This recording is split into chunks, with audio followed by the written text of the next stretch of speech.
Hello students. Today we will again going to continue with the same chapter, visualizing solid shapes. Okay, this time we are going to discuss how different kind of object which are actually 3D shapes figure can be viewed in different ways.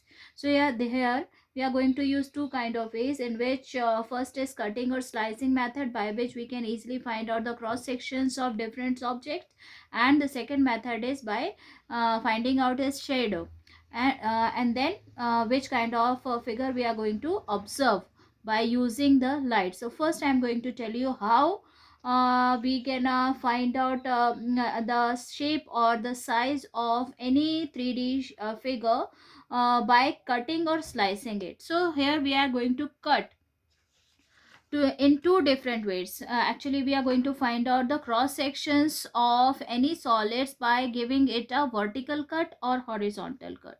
Okay, so first I'm going to discuss about your exercise 15.3.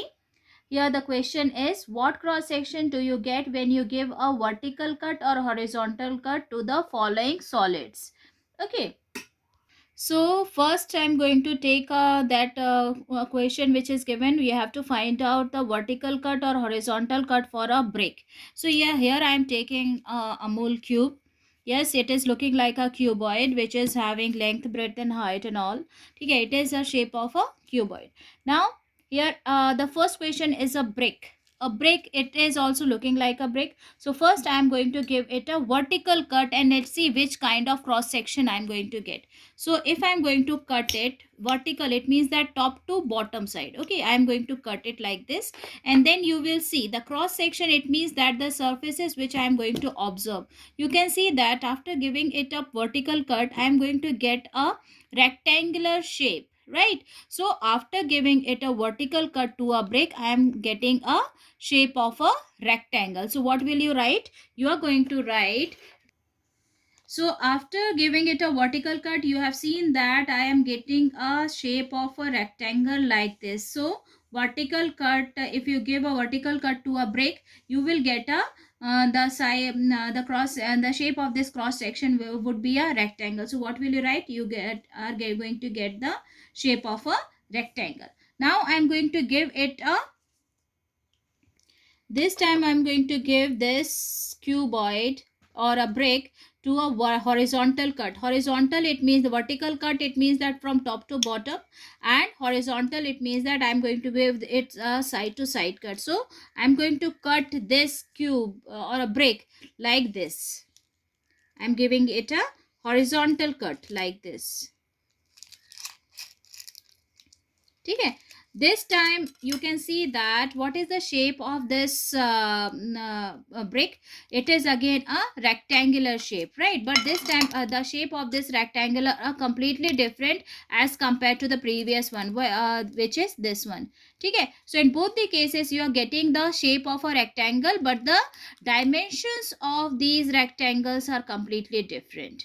So you can see that horizontal and vertical cut, if you give going to give you an same object, you are getting a different kind of shape. So this time also you are getting a shape of the rectangle, but the dimensions are completely different. So this is time also you are getting the shape as a rectangle. Okay, now the next example I am going to take is an apple, which is a bit big, a round apple. So obviously an apple is always, you just consider it as a round apple. Okay, now I'm going to give it a vertical cut. Vertical, it means that from top to bottom. So you just, I'm going to give a cut like this. Now you can see that here I am going to get a shape of a little bit circular or round shape. You are going to get this cross section. After giving a vertical cut, I am going to get this surface. This particular surface or face is known as a cross section. So which kind of cross section you are going to get? A kind of circular, because you are just taking it a round apple. So here the shape of this cross section is a bit circular. We can consider it as a circular shape. So what will you write? You if you're giving a vertical cut to an apple, it will look like this, circular. The shape of this cross section is circular shaped. Okay, So this time I'm going to give a horizontal cut to this apple. Okay, horizontal, it means that side to side like this. You just cut it and then find out which kind of cross section you are getting. You can see that here again the shape of this apple is circular shaped, right? So cross section, what, how would you write it?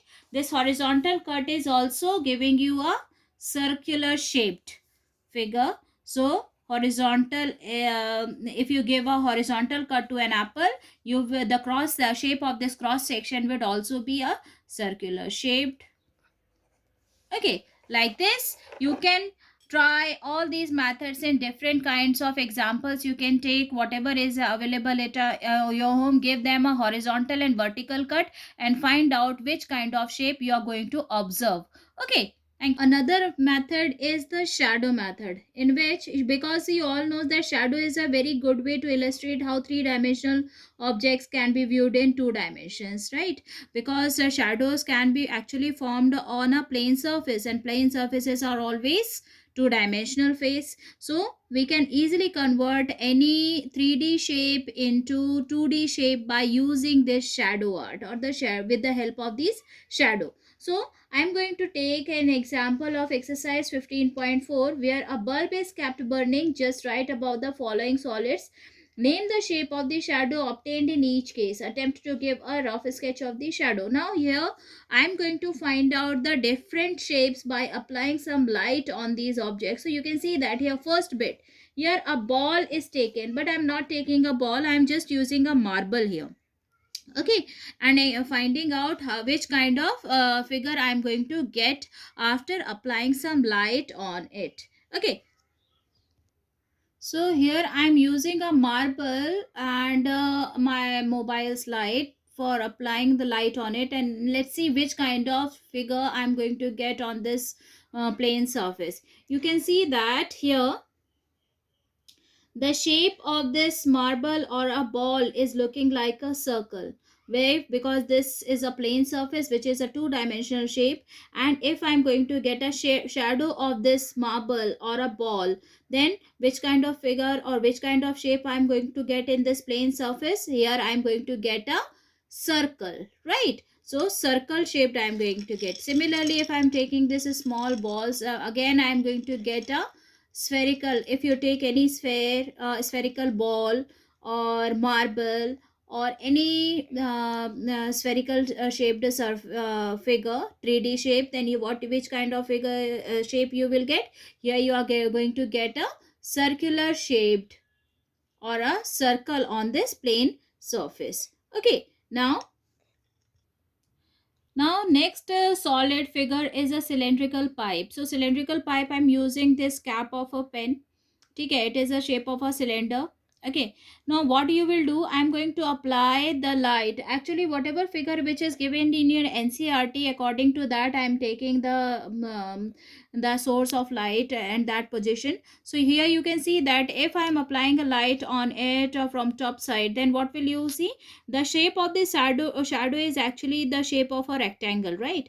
It is looking like this. And if I apply the light from in a different direction, so here you can see that the shape of this shadow is like a circle. Why? Because this other side of this pencil is actually circular shape. So this time I'm going to get a shape of a circle, but according to our book I'm going to apply the light from top side, then this time you are going to get a shape of a rectangle. So look here, like this you can see that here it is a shape of a rectangle. So when you apply a light on the solid which is a cylindrical pipe, that time you are going to get the shape of a rectangle. It is looking like this, and this is a rectangular shaped.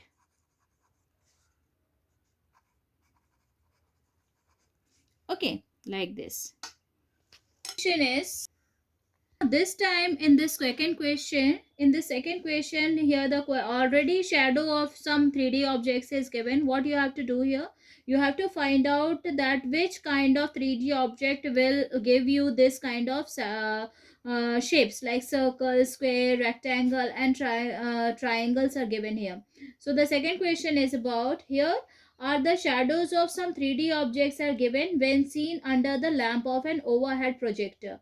Identify the solids that match each shadow. So here first is a circle. So you have to find out the which kind of object is actually going to give you a circle, the shape of this shadow as circle. So here you can see that I'm using again this marble.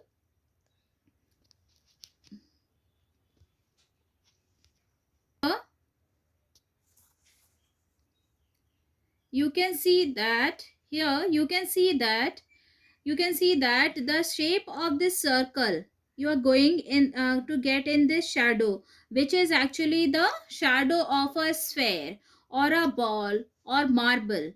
Okay, so any spherical shaped figure will give you the shape of it. Your shadow is always a circle. So you can give many examples like a ball, marble, or a tennis ball, basketball, anything which will give you a circular shaped shadow. Okay, now next the shape of the shadow is given as a square. So you can see that here I am going to get a shadow which is the shape of a square. Now you just find out which kind of 3D figure will give you this square shaped figure. So obviously it is a cube which will give you a square shaped shadow. So you just use a light like this and you can see that here I am going to get a square shaped shadow with the help of a cube.